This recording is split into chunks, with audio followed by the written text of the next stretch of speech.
আল্লাহ তাআলা বলছে, বন্ধু আপনাকে সামনে রেখে আপনার উম্মতের আমলনামা খোলা হবে। তো নবীজি সাল্লাল্লাহু আলাইহি সাল্লামের সামনে যখন আমলনামা উম্মতের খুলবে, তা আল্লাহ নবী সাল্লাল্লাহু আলাইহি সাল্লাম যখন দেখবে আমলনামায় পৃষ্ঠার পর পৃষ্ঠা, পৃষ্ঠার পর পৃষ্ঠা, এক ওয়াক্ত নামাজ নাই, ফজরের নামাজ নাই, 10 বছর, 5 বছর, 3 বছর, রাসূলুল্লাহ সাল্লাল্লাহু আলাইহি সাল্লাম বলবেন, হায় উম্মত, আমি শেষবারের মতো বলে গেছিলাম, আমার শেষ ওসিয়তটা ছিল নামাজ।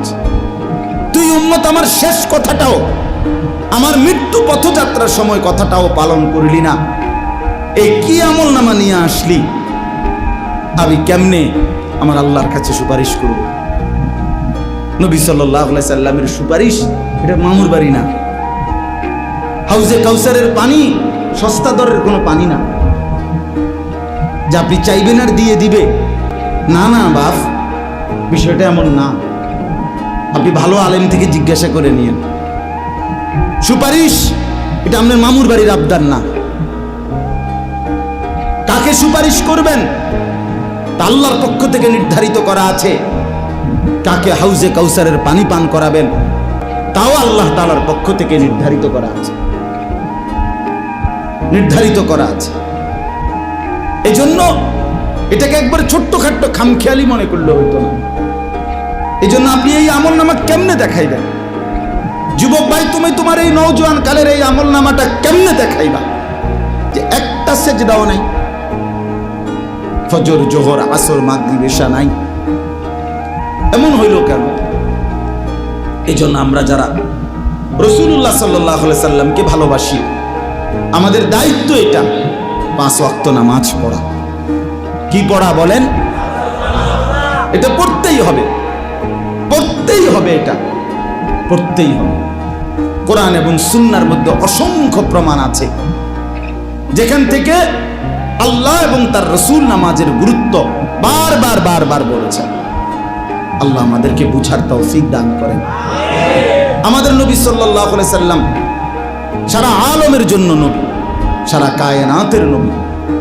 তা এত বড় শ্রেষ্ঠতম নবী পেয়ে আমরা যদি তাকে মূল্যায়ন না করি, তার কথা পালন না করি, তা এর চাইতে উত্তম আর কে হবে? এর চাইতে উত্তম আর কে আসবে আমাদেরকে বুঝাবার জন্য? নবীজির চাইতে উত্তম আর কে আসবে? কেউ আসবে না। সর্বশ্রেষ্ঠ ব্যক্তি, সর্বশ্রেষ্ঠ ব্যক্তি আল্লাহ তাআলা আমাদের জন্য দান করেছেন। কোরআনুল কারীমের মধ্যে আছে, আল্লাহ তাআলা বলেন, লাকাদ মান্নাল্লাহু আলাল মুমিনিনা ইয বাআসা ফীহিম রাসূলাম মিন আনফুসিহিম। আল্লাহ তাআলা বলেন যে, হে মুমিনগণ, আমি আল্লাহ তোমাদের উপরে সবচেয়ে বড় যে দয়া করেছি সেটা হলো আমার রাসূল তোমাদের জন্য পাঠিয়ে দিয়েছি। এই পৃথিবীর সব কিছু আমার নিয়ামত, কিন্তু এগুলো আমি সবাইকে দিছি, কিন্তু আখিরি বন্ধু, আমার আখিরি বন্ধু, আমার শ্রেষ্ঠতম রাসূল, আমার কলিজার টুকরা আমি তোমাদেরকে দিয়ে দিছি, তোমাদের জন্য পাঠাইছি। আল্লাহ তার খাজানার সবচেয়ে বড় সম্পদ আল্লাহ তাআলা দান করছেন আমাদেরকে, দান করছেন আমাদের। এই জন্য দয়া করে আমরা যেন কদর করি। এই আয়াতের তর্জমা শুনেন। নবী সাল্লাল্লাহু আলাইহি সাল্লামকে আল্লাহ তাআলা বলেন, কুল, হে নবী আপনি বলুন, ইয়া আইয়ুহান নাস, হে সমস্ত মানুষ, সারা পৃথিবীর মানুষকে আল্লাহ তাআলা ডাক দিতে বলছে। হে নবী আপনি বলেন, হে লোক সকল, হে জগতের সমস্ত মানুষ, শোনো তোমরা, ইন্নী রাসূলুল্লাহি ইলাইকুম জামিআ, নিশ্চয় আমি আল্লাহর রাসূল, ইলাইকুম জামিআ, তোমাদের সকলের জন্য, সারা পৃথিবীর বিশ্ব মানবতার জন্য আমি হলাম আল্লাহর রাসূল। তো আল্লাহ তাআলা বলেন, আমার পরিচয়টা তুলে ধরেন নবী, আপনার পরিচয়ও তুলে ধরছেন যে আপনি সারা বিশ্ব মানবতার রাসূল। এবার আমার পরিচয়ও ধরেন যে এই কথাটা কে বলছে। আল্লাযী লাহু মুলকুস সামাওয়াতি ওয়াল আরদ, সাত আসমান এবং জমিনের মালিকানা যেই আল্লাহ, তিনি বলছেন যে আমি সারা পৃথিবীর মানুষের জন্য আমি আল্লাহর রাসূল। লা ইলাহা ইল্লা হুয়া ইউহয়ী ওয়া ইউমীতু, তিনি ওই আল্লাহ যিনি ছাড়া আর কোনো ইলাহা নাই, তিনি সকলকে জীবন দেন, তিনি সকলকে মৃত্যু দান করেন। জীবন মৃত্যু দানকারী, একত্ববাদের অধিকারী আর কোনো ইলাহা নাই যিনি ছাড়া।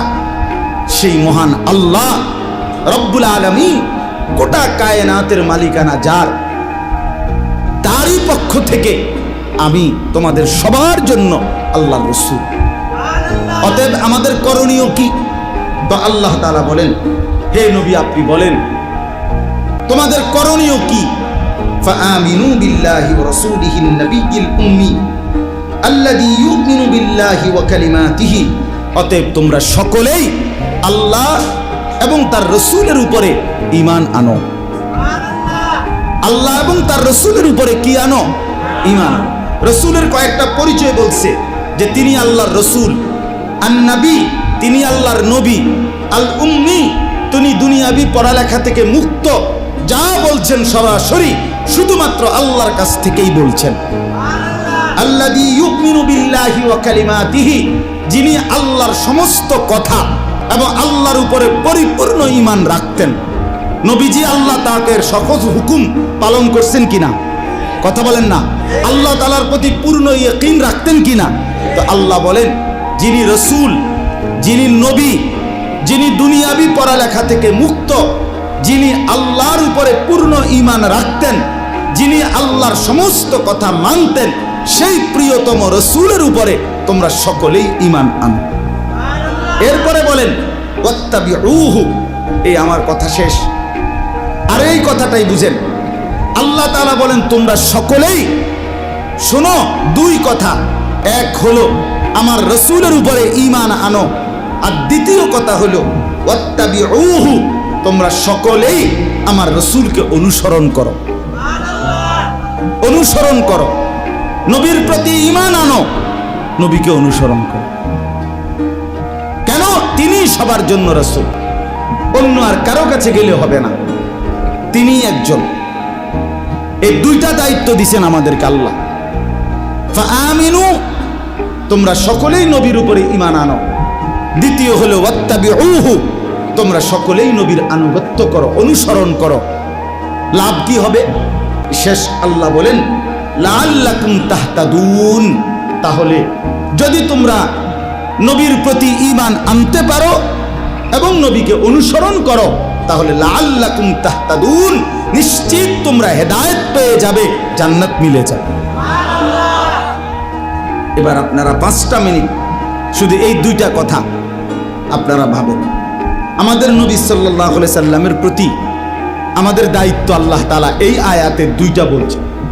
এক, সর্বান্তকরণে নবী সাল্লাল্লাহু আলাইহি সাল্লামকে মেনে নেওয়া, তিনি যা বলছেন তাই ঠিক। কথা বোঝেন নাই? এখানে কোনো যুক্তি, কোনো পরামর্শ, কোনো দিক নির্দেশনা, কোনো মতামত, কোনো অভিযোগ, কোনো আপত্তি কিছু না, তাইলে ঈমান থাকবে না।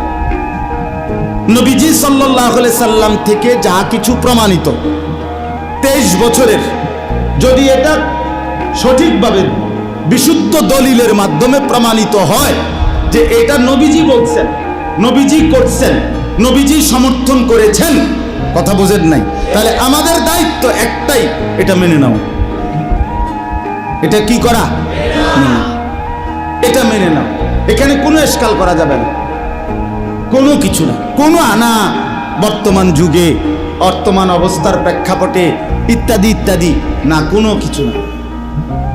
কিয়ামত পর্যন্ত তিনি যা বলেছেন, তিনি যা করেছেন, তিনি যা সমর্থন করেছেন, তার উপরে ঈমান আনা, মেনে নেওয়া খোদার কসম আমাদের হেদায়েতের জন্য, আখিরাতের মুক্তির জন্য বাধ্যতামূলক। বাধ্যতামূলক। 2 নাম্বার হলো ওয়াত্তাবিউহু, নবী সাল্লাল্লাহু আলাইহি সাল্লামকেই একমাত্র অনুসরণ করা, তার 23 বছর পুরা মেনে নেওয়া, তার পুরা জিন্দেগি মেনে নেওয়া আর তাকে অনুসরণ করা। হেদায়েতের জন্য এই 2 জিনিস জরুরি। এই জন্য বাপ একটা কথা বলি, আপনাদের কাছে ইনসাফের সাথে মনে রাখেন, বাস্তব কথা হলো এটা, নিজের বিবেককে ধোকা দিয়েন না, নিজের আখেরাত বরবাদ করেন না। আমি আপনাদের কাছে অনুরোধ করি, আমরা দলাদলি ঠেলা ঠেলি না। ইনসাফের কথা হলো, আসলে কোরআনুল কারীমের মধ্যে অসংখ্যবার আল্লাহ তাআলা এই কথাটা বলছেন যে বন্ধুকে অনুসরণ করো, অনুসরণ করো। ফাত্তাবিউহু আল্লাযীনা ইয়াত্তাবিউনাল রাসূলান নাবিয়্যাল উম্মি লাকাদ কানা লাকুম ফি রাসূলিল্লাহি উসওয়াতুন হাসানাহ ওয়া ইন্নাকা লাআলা খুলুকিন আযীম মা আতাকুমুর রাসূলু ফাখুযু। বারবার বারবার বারবার বারবার বারবার বারবার একটা কথা আল্লাহ বারবার বলছে, আমার বন্ধুকে অনুসরণ করো, আমার বন্ধুকে অনুসরণ করো, আমার বন্ধুকে অনুসরণ করো। নবীজি নিজে বলছেন, তোমাদের মনের চাহিদার বিপরীতে যতক্ষণ পর্যন্ত তোমরা আমাকে অনুসরণ না করবে ততক্ষণ তোমরা পূর্ণ মুমিন হইতে পারবে না। নবীজি বলছে, তোমরা আমার সুন্নাতকে আঁকড়িয়ে ধরো, তোমরা মাড়ির দাঁত দিয়ে আমার সুন্নাতকে ধরো। বিশ্বাস করেন, এই শেষ কথাটা বুঝেন। এভাবে বহুভাবে আল্লাহ তাআলা নবীজির জবান দিয়ে শুনাইছেন, নবীজি আমাদেরকে শুনাইছেন নবীজিকে অনুসরণ করতে। অনুসরণ অনুসরণ অনুসরণ অনুসরণ, ইত্তেবা।